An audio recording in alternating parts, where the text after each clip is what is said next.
pros and cons of working at a top law firm.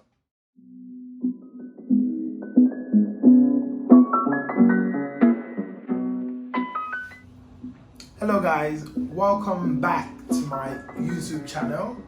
Today I'll be discussing a topic that I believe every newbie will find very useful. And that question, which I have received since the last call to bar ceremony, is simply around direction. So for most people, they want to know, now that I have been called to the bar, to the largest bar on the continent, what next? So for me, really, I would like to bifurcate the discussion into two buckets. So there is starting your career at a tier 1 law firm bucket and starting your career outside of a tier 1 law firm or outside of the legal profession entirely bucket. So I'll take the first one, which is what exactly does it take? I mean, what are the useful tips that I have learned in the past couple of years working at a top law firm to those who are starting their careers at a top law firm or those who are looking to make that move immediately after their NYSC year into a top law firm? So, first of all, what is a tier 1 law firm? I mean, how do I know that a firm is tier 1? Basically, the ranking of law firms is done by international legal directories. So they have the IFLR, Legal 500, EMEA, and a couple of other ones, local ones like the ESQ, and so on and so forth. So those legal directories use certain metrics to determine whether a law firm is tier 1, tier 2, or tier 3, or whether it is band 1, band 2, or band 3, right? So for a tier 1 law firm, it's usually determined by the number of partners, the number of lawyers, that's the size of the firm, the number of deals that is closed by those, the number of high-profile cases that is litigated by, those law firms, and of course they would also consider, the number of years that you've been in the market and client feedback. Very important. What do clients in the market have to say about your law firm? Of course, clients would include counsel from banks as well as the business people that the firm actually works with.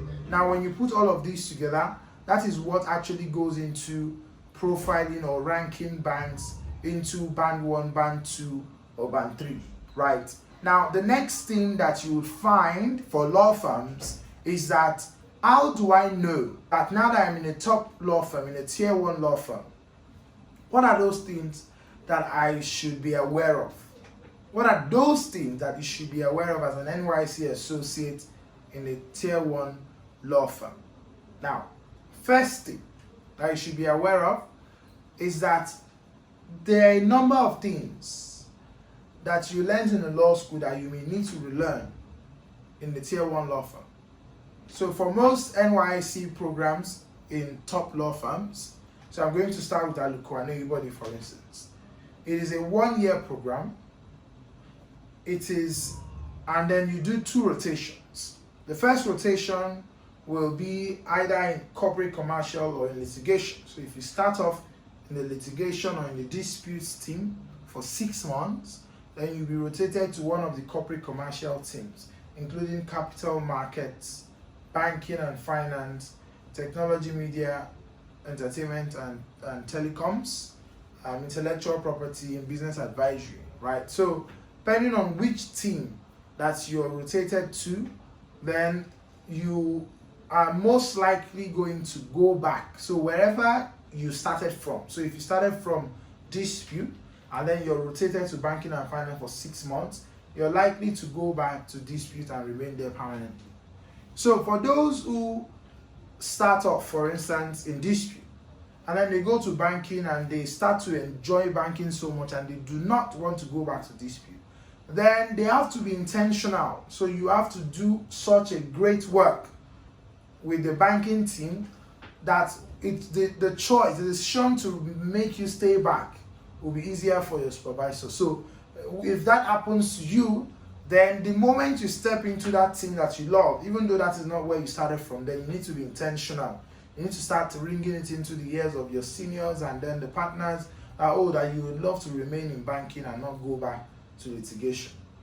And if it's the other way around, if reverse is the case as well, you started off in capital markets and then you go to dispute and you're enjoying it, you're having such a swell time in court, then you should start to ring it in the ears of your supervisors and the partners that you would like to remain in the dispute team. So that is about rotations. Now, and that's for Aluko and everybody.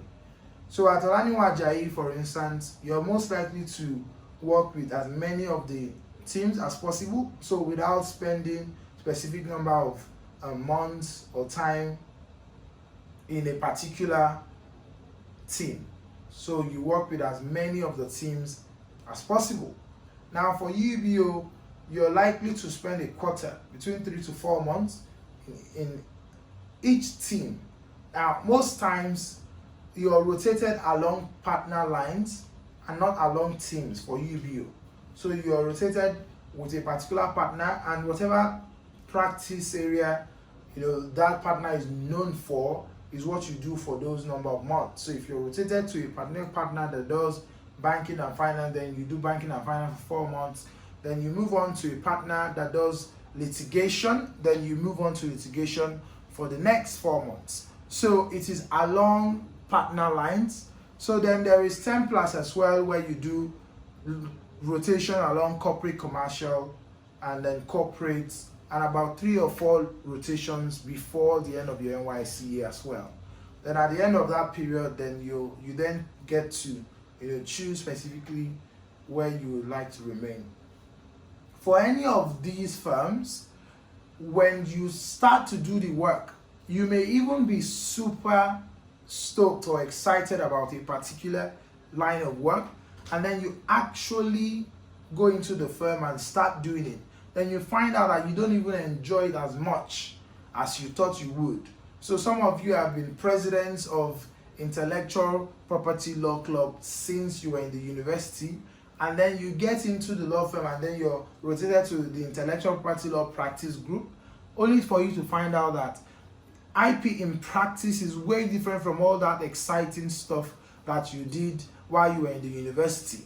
So it is that rude awakening, that disillusionment, that makes many people say that you never really know what you want to do until you start doing it, right? So you might have such lofty ideas. I mean, for instance, I've always wanted to do finance, but then I even discovered that I love tech, fintech work more than I do finance. And that is why, luckily, I'm able to actually work in finance and in fintech.